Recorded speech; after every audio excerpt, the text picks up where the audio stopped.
राधिका जी का भरा पूरा परिवार, पति हरे कृष्ण, दो बेटे, दो बहू में चार पोते पोतियां साथ में थी। राधिका जी की उम्र दराज सास ससुर। अचानक सास की मृत्यु से ससुर जी गुमसुम हो गए। जिस वक्त जीवन साथी की सबसे अधिक आवश्यकता थी, जीवन साथी ने उनका साथ छोड़ दिया। ससुर जी के सारे कार्य सास ही किया करती थी।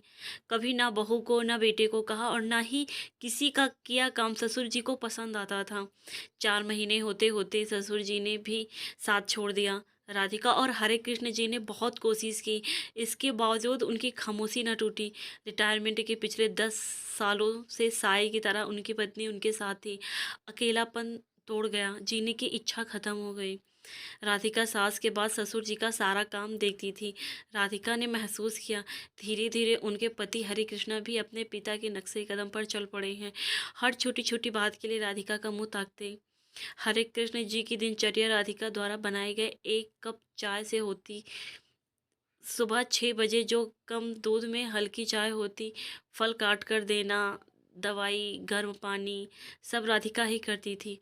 बहू खाना परोस देती थी पर खुद राधिका जी पास में बैठती जब तक कि उनका भोजन समाप्त न हो। किसी चीज़ की आवश्यकता को भी राधिका ही समझकर परोस दिया करती थी। एक दिन राधिका जी को तेज बुखार हो गया।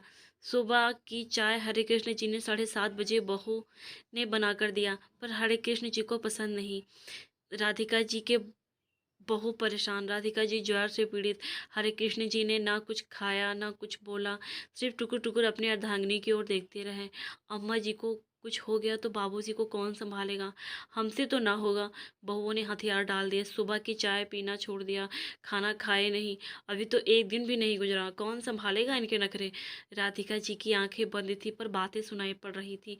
उसने भी तो अपने सास ससुर की सेवा की, कभी उसके मन में ऐसे विचार न आए थे। अभी तो एक ही दिन बीता है, आंखों में आंसू बहने लगे। सुबह उठते ही बिस्तर में सोए पति के पैरों में गिरकर रोते रोते, आप मुझसे पहले चले जाना, मैं आपको अपने सामने ही विदा होते देखना चाहती हूँ, ताकि मैं शांति से मर सकूँ। मेरे जाने के बाद आपको कोई संभाल नहीं पाएगा। स्त्रियाँ हर परिस्थिति में अपने आप को ढाल लेती हैं, सहने की क्षमता स्त्रियों में अधिक होती है, लेकिन पुरुष ऐसा नहीं कर पाते, बढ़ती उम्र के साथ तो और भी नहीं।